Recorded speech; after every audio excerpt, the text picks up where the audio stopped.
Hi everyone, welcome to WellnessMunch.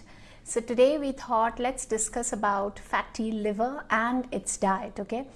It is not painful, it has no symptoms initially, and that is one of the major reason why most of the people take fatty liver very casually. But if you are ignoring your fatty liver and it is in the grade 1 right now and you are keep on ignoring it, it's going to make actually a big trouble very soon, okay? So you got to be very careful with your fatty liver from the grade 1 itself. Why? Because in the grade 1 generally it's asymptomatic, you will have no problem, nothing, it's just there, like the liver enzymes, they are probably on a higher side and doctor will tell you that you have developed mild, fatty liver. But after that, if it is remained untreated, then definitely it will improve, it will increase to its grade 2, where slowly liver inflammation will start, fibrosis will start, there will be tissue changes, like your healthy cells will be replaced with non-healthy cells. Then eventually, if it is then also remain untreated, then you may end up developing cirrhosis of liver followed by liver cancer and whatnot. So don't take it lightly. If it is there, fix it in the very beginning, at the very beginning, with the grade 1 itself. Now, what is the dietary guideline, or how do you can actually tweak your Indian diet to fix this problem? See, there are very many boring sentences like, lose your weight or stay active, please do some exercise, okay, all that stuff. But unfortunately or fortunately, all these sentences stands very strongly for fixing fatty liver. Why? Because we have seen most of the patients with fatty liver, they have either diabetes, or they are high, overweight, or they have some cholesterol issues. So basically these are, this will come, here and there. Like it will be generally, these problem also stays when a patient have fatty liver. So you got to fix this problem, otherwise you are actually inviting a big danger. Now, how do you fix it? What about your diet? First thing first, how much of energy, how much of calorie you need? Of course, most of the cases what we see that, your body just stop processing the fat that you are consuming, and it starts depositing around your liver, and that's called fatty liver. Now, because this is the problem and your energy requirement should be under control. Most of the fatty liver cases, the people are, those people are generally overweight.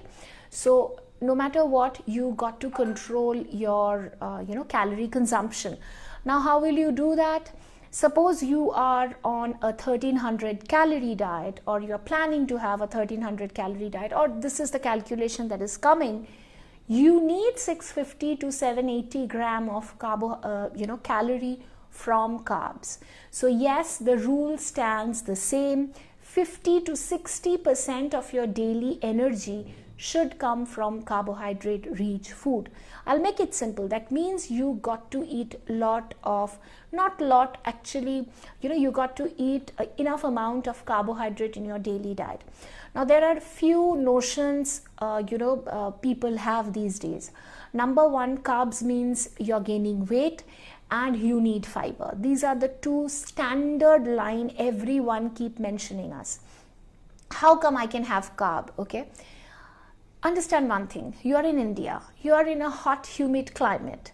This climate need you to eat enough amount of carbs. But yes, of course, I'm not asking you to have heaped of rice, like 17 rotis at one go, or 8 to 10 rotis at one go. No, I'm not asking about that. But you need to modify your eating, you need to moderate your eating, but you need carbs, because that's the general way to process your food and maintain a healthy metabolism. So that's why don't be afraid to choose carbs like all the grain and grain rich grain products. For example, rice is fine, roti, like normal atta roti is fine. You can have jawar, bajra, millets, or quinoa, buckwheat, sabudana, all these things. You can happily include all kind of cereals except refined flour. You got to stay away from refined flour and all kind of processed and packaged food, for the obvious reason, because they contain nothing but refined flour, right? So when you're trying to control your calorie intake, what you need to see is you got to be very smart to pick the food. It doesn't matter how much of calorie that food is giving you. If that food is giving you only calorie, no other nutrients, then you got to say bye-bye to that food. For example, if you're having a slice of brownie that will give you 450 calorie. Calorie-wise, it's too high. Plus, what else? What kind of nutrient it is giving you? Anything special other than sugar and refined flour? No. That means you should avoid brownie. Similarly, gulab jamun. Even if you are having 2 gulab jamun, that will be round about 400 to 500 calorie. Do you need that? No, because you are not in the condition. You can easily avoid that extra 400, 500 calorie from your diet, right? So that's going to be the smartest way to control your calorie, rather than, oh, I have stopped eating rice. Oh, I'm not eating roti anymore. I have switched to millets.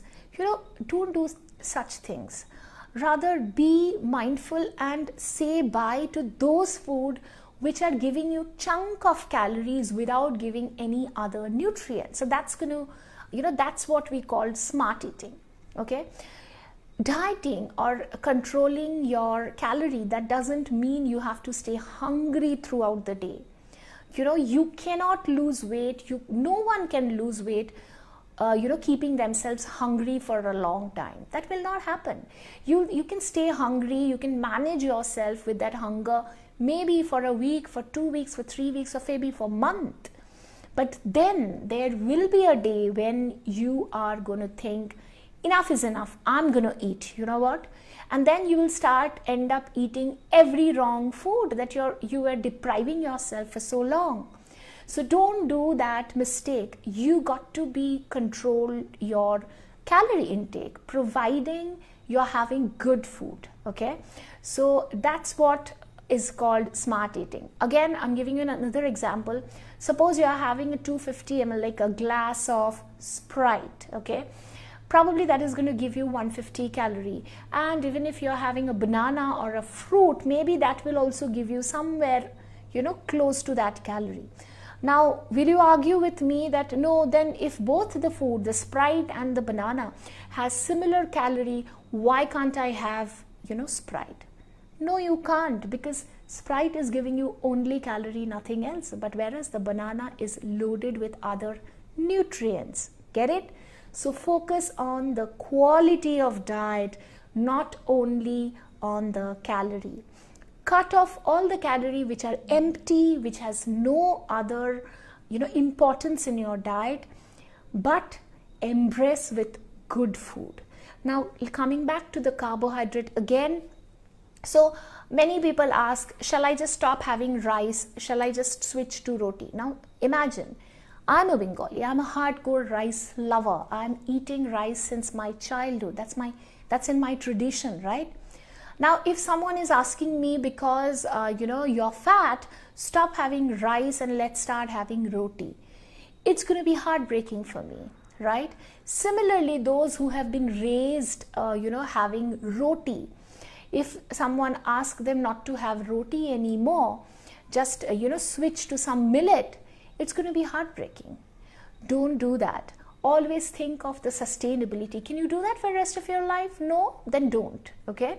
What you need to do? Yes, you can cut down your rice consumption if it was too much.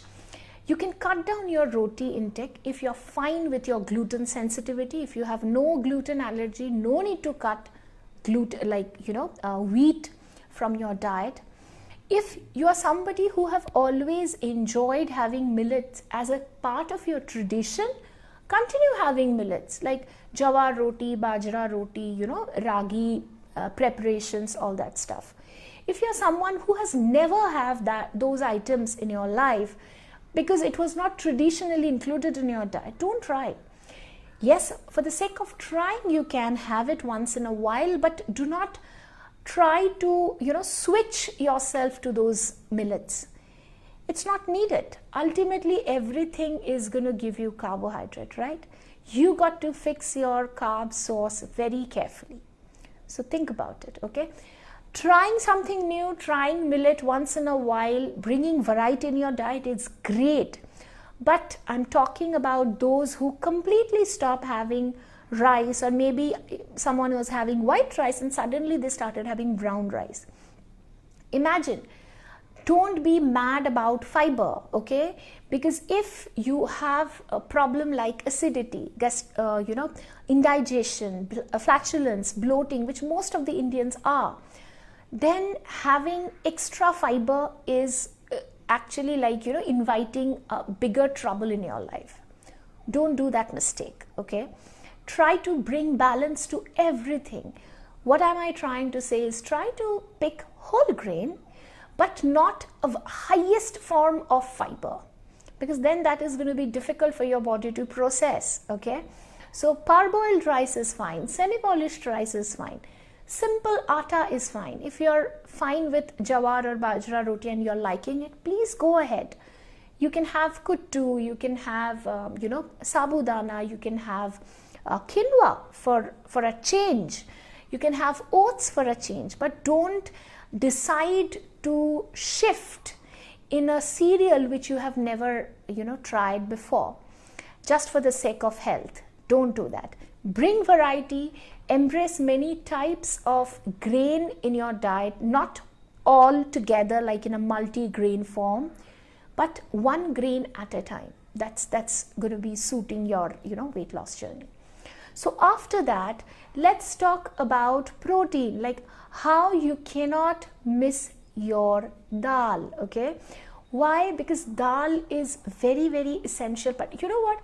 We Indians, we have rice with dal. We don't have dal with rice, okay? So try to understand that. There is a moderation in everything, okay? But what generally happens, people stop, we keep forgetting having dal every single day. But we never forget to have roti, or we never forget to have any sort of grain for that matter. But most of the days, maybe 2 days or 3 days a week, we just skip dal. Don't do that. Especially if you are a vegetarian, you already have a limited source, right, for protein. Don't compromise on your protein intake. Have 1 or 2 katoris of dal or sprout or sattu or besan ki sabzi, something which contains some form of pulse. Embrace them in your daily diet, okay? After that, let's talk about vegetables and fruits, okay? If you have fatty liver, eating vegetable is not enough. You got to drink it. Yes. What I mean is, vegetables and fruits are your best friend, okay? Because they are going to provide you lots and lots of micronutrients like vitamins, minerals, the whole variety of it. At the same time, they are going to give you phytonutrients like antioxidants, okay? So you cannot say no to vegetables and fruits. No matter how you hate vegetables, you got to embrace them as medicine, okay? So sabzi, like the normal Indian sabzi is fine, which you are already having probably with your lunch and dinner. Try to add chopped vegetables in your breakfast as well. Plus, start drinking vegetables. Make vegetable smoothie and start drinking it, okay? If you feel it's too much to handle, then please strain it, remove half of the pulp and scoop back the half in your smoothie and drink it. Trust me, that's going to be the game changer for you. Especially vegetable smoothie as evening snack or in breakfast is going to be the game changer for you. After that, fruits, there is no like limitations, or there is no restrictions on fruits. But yes, of course, if you're someone who enjoy mango in the summer and maybe end up having 10-15 mangoes at one sitting, of course you got to go slow, okay? So whenever I'm saying like, vegetables and fruits are great for you, but again, in moderation, you need balanced diet, okay? Do not overdo on any particular food, rather bring variety. Eat everything in moderation. So 2 to 3 types of fruits every single day is great and absolutely safe for most of the people. Unless you have some serious problem like renal disorder or something, okay? Otherwise, having 2 to 3 types of fruits every single day is absolutely fine. But don't tell me that, I can have only fruit for lunch. I can have only fruit for breakfast. No, you need every food, right? All kind of food in a little amount. So try to bring that balance. So you can have 1 banana, 1 mosambi a day, or maybe 1, few pieces of pineapple and maybe 1 apple a day, whatever you feel like, but in moderation, okay? After that, let's talk about nuts, okay? Hardly, most of us, we forget or we miss on this, or we take this thing very lightly, okay? But if you have fatty liver, nuts are your, again, another best friend. Why? As I've mentioned, like if you have fatty liver, you are not only having fatty liver, you might have some problem with your cholesterol, right? You might have diabetes as well, or you might have high blood pressure, or any other kind of a problem, right? Now, nuts are a very wonderful source for protein, not only for protein, but for good fat, and along with that, it provides you a range of micronutrients, okay? Starting from many minerals, very essential minerals, essential vitamins. So you can't really ignore nuts. Now, but how much? As you're already overweight, I assume you have fatty liver and you are overweight, so you cannot go overboard with nuts. As you know, nuts are high in calorie, so you got to take it in a medicinal dose. That means 1 feastful. 1 feastful of nuts, that's all. 1 feastful of nuts. And which nuts? Specifically walnut and flaxseed, okay? Walnut, like 3 to 4 walnuts and maybe 1 teaspoon of flaxseed every single day to improve your HDL LDL balance, okay? To improve your HDL level, to improve your cholesterol issues. So don't forget nuts in your diet. Apart from that, what else? You need good fat, okay? You have fatty liver, but that doesn't mean you will completely forgo with fats. No, you still need fat. So how you can, include fat in your diet? As I always mention, avoid refined oil. Now, which are refined oil? Which has no color, no flavor in it. Those are refined oil, okay? So choose mustard, like kachi ghani, or cold pressed or double filtered oil for cooking. And do not do this mistake, do not make this mistake of cooking Indian food with olive oil. Don't do that.